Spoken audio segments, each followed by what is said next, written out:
Hey guys, Ryan here for Bender Wins with today's daily free sports pick. Took a loss yesterday. Very unfortunate. Looked like we were going to get a win. We had 3 scoreless innings to start the game. Just needed Kansas City to score less than 4 runs. They got 2 in the 4th inning, and then they got 2 in the 5th inning with 2 outs. So we needed 1 more out to get the win. We didn't get it, which is really unfortunate because, every once in a while I have a pick that I really, really like, and that was one of them.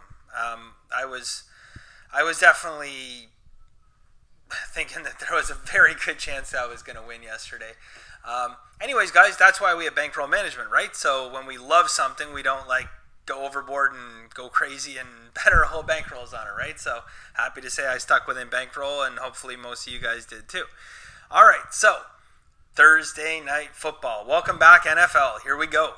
As I've said before in previous videos, guys, just because there's a Thursday game or a Monday night game, that's not always going to be the pick. I mean, you get people angry at me when you get a Monday night football game come on, late in the year. It's a big game, and I throw down a hockey pick. And you guys are, what about the game? I say, well, what about the game? There's entertainment, and then there's making money. And this is about making money, guys. You want entertainment? Hey, by all means, I get it. You want to throw money down in the game? Absolutely do that. But the good news for you guys today is we are on the game. And that's because there's value in the game. Not because we're, action junkies and we have to bet on this. So, we're a little bit action junkies. No, we're not. Okay, so today's game, we have Green Bay. So there's a few things we like about Green Bay. So looking at the line, right now most places the line is +3. Some places +3.5. With lower lines, I don't mind, buying the hook for a win. Never to push. So if a line's 2.5, don't ever buy the hook to get it up to 3. But at 3, I don't mind to go to 3.5. But that's pretty much the only exception. If a line is at 7, I don't buy it to 7.5. I mean, in the higher line games, there's much more variance. On the lower games, they're typically lower spreads. I mean, they're typically closer games, not always, but typically closer games, and there's a little bit more value in terms of buying the hook on those games versus buying a half point on higher games. Just doesn't make a lot of sense to me. So we're going to talk about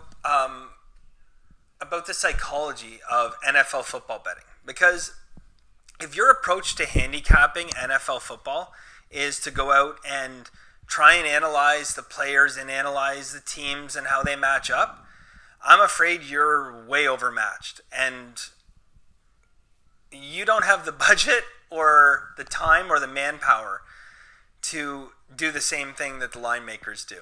You honestly don't. NFL is the most heavily bet sport in North America.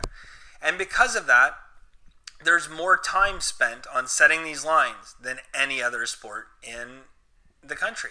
So to just look at it from a pure statistical standpoint and try and decide who's going to win, Vegas is going to beat you. There's absolutely no 2 ways about it. Vegas is going to beat you. You might go on a streak. You might win, 5 weeks, 10 weeks in a row. That's variance. But we're talking long-term, season after season. You can't beat the line makers in NFL football if you're just looking at the outright statistics. What you have to do is go behind those numbers, behind the stats, and you have to look at the psychology of why people are betting and the psychology of the lines. So, why does Vegas set the lines where they do? Obviously, the quick answer to that is to make money. They want to make as much money as possible, and that's why they set the lines where they set the lines. So, tonight's game is a pretty good example of that. So, we have a team that, by all accounts, is a not a great team, okay? And that's in the Green Bay Packers. They're not a great team, and they're on the road to start the year. So, how does this look to your average sports bettor? Average sports bettor looks at this and says, okay, you know what? We got a bad team coming in. Chicago's at home.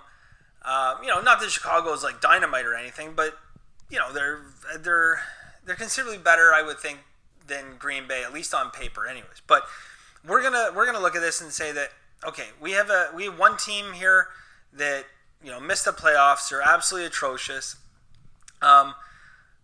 And last year they failed to cover the spread more than 50% of the time. So if you bet every game last year in Green Bay, you would have lost money. But the first game of the year back after a season like that, in this exact example, and I backdated this and I backchecked it back to 2006, so we got quite a lot of data. Those teams cover the spread 68% of the time. And the reason for that has more to do with psychology and where Las Vegas puts the lines than it does how those teams match up. Okay? So Vegas sets the lines based on that knowledge. They know that the teams weak teams that have a bad perception in the public, they set those lines to make it appealing to bet against them, which they've done here. So this, in my opinion, this game could have opened up at, -5, -6. I believe it opened at 4. It could have opened at 5 or 6. And I still think a lot of public money would have gone on Chicago. But in this particular case, there's one other thing we have to look at, and that is favorites on Thursday night games do cover a lot.